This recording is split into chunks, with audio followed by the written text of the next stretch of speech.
बंजारों का खजाना। कहा जाता है कि बंजारों को काला जादू और टोना और टोटका बहुत ही रहस्यमय तरीके से आता है। ऐसे ही एक कहानी मेरे गांव की है, जिसे मैंने अपनी दादी और गांव के बाकी बूढ़े लोगों से मैंने सुनी हुई है। ये बात लगभग आज से करीब 40 साल पहले की बात है।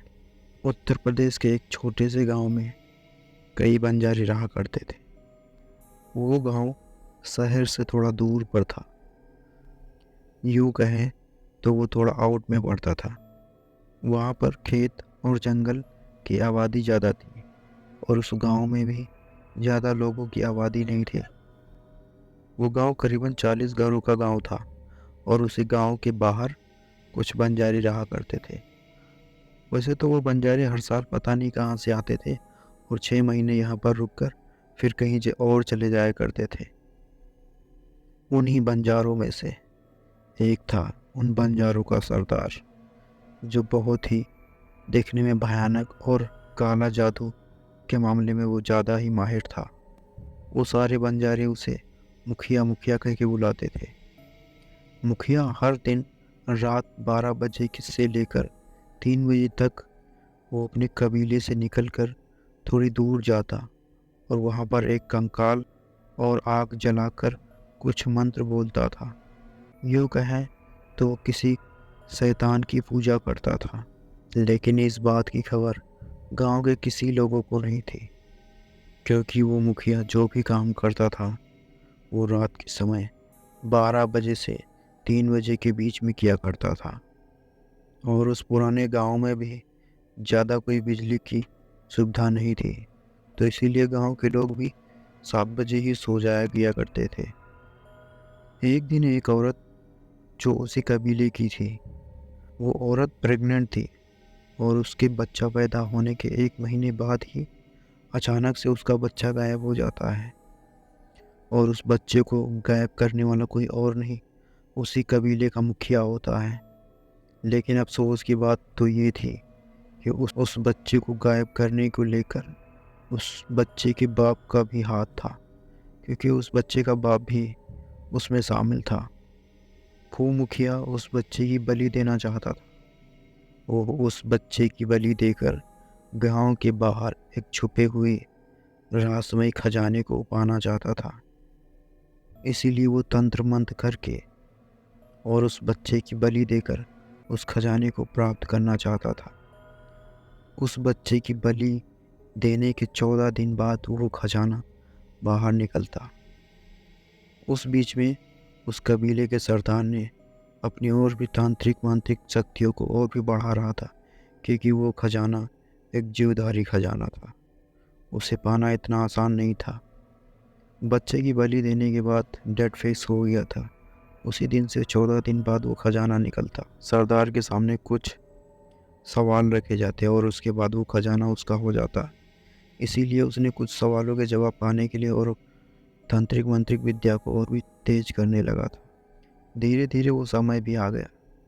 14 दिन का समय पूरा हो गया था। दिन पूरे होने के बाद मुखिया बहुत ही बेसब्री से इंतजार कर रहा था उस खजाने को पाने का।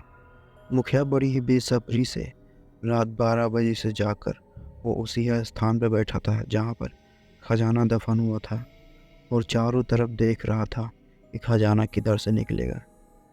कुछ देर बीती ही थी कि लगभग 2 बजने के आसपास एक जगह की ज़मीन अचानक से बैठने लगी और जहाँ पर वो ज़मीन बैठ रही थी वहीं पर एक हंडा निकलता है और उस हंडे में पुराने ज़माने के जेवरात, राजाओं महाराजाओं के धन रखे हुए थे, जो पूरे सोने के बने हुए थे, बहुत ही चमकदार थे।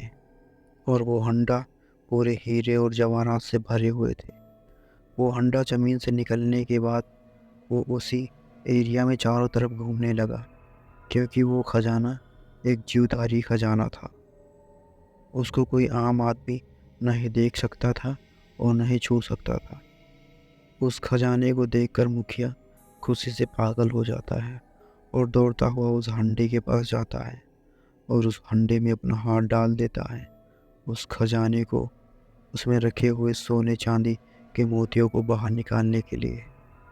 जैसे ही मुखिया उस हंडे में अपना हाथ डालता है, तभी उसे एक जोरों का दर्द महसूस होता है। वो अपना हाथ जल्दी से उस हंडे से बाहर निकालता है तो देखता है कि एक बड़ा सा बिच्छू उसके हाथ में लटका हुआ था। वो बिच्छू बहुत ही खतरनाक और बड़ा था। उसे देखते ही उस मुखिया की आंखों के सामने अंधेरा छा जाता है और देखते ही देखते वो खजाना भी वहीं पर ज़मीन में फिर से दफन हो जाता है। सुबह होती है तो कबीले का सरदार वहीं पे पड़ा होता है और कबीले के लोग उसके आरी बगल खड़े होते हैं। कुछ गांव के लोग भी थे जो उसके आरी बगल खड़े हुए थे और थोड़ी दूर पर लोग आते जाते हुए भी उस भीड़ को देखे जा रहे थे। उस कबीले के सरदार को कबीले के लोग उठाकर अपने कबीले में ले जाते हैं और कुछ देर उसका इलाज करने के बाद उस सरदार को होश आ जाता है, लेकिन उसकी आंखों की रोशनी अब चली गई थी। उसे बिच्छू के जहर से तो बचा लिया गया था, लेकिन उसकी आंखों की रोशनी वापस नहीं ला पाया किसी ने।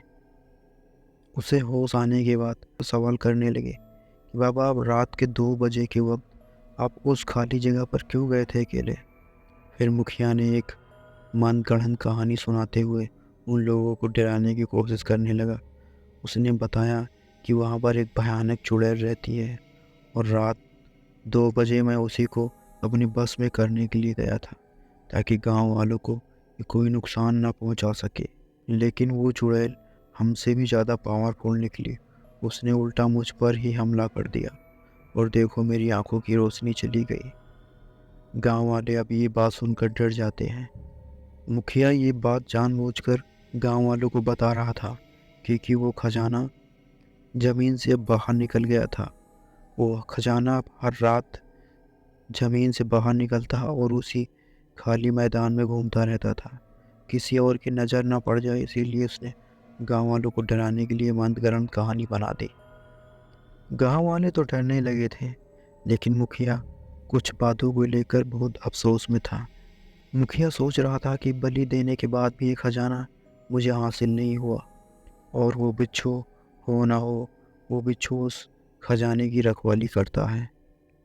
लेकिन मुखिया के वो दिमाग में ये चीज़ें बैठ गई थी उस खजाने को पाने की। लेकिन अब क्या होगा? मुखिया की तो आंखों की रोशनी ही चली गई थी। अब आगे कैसे क्या होगा?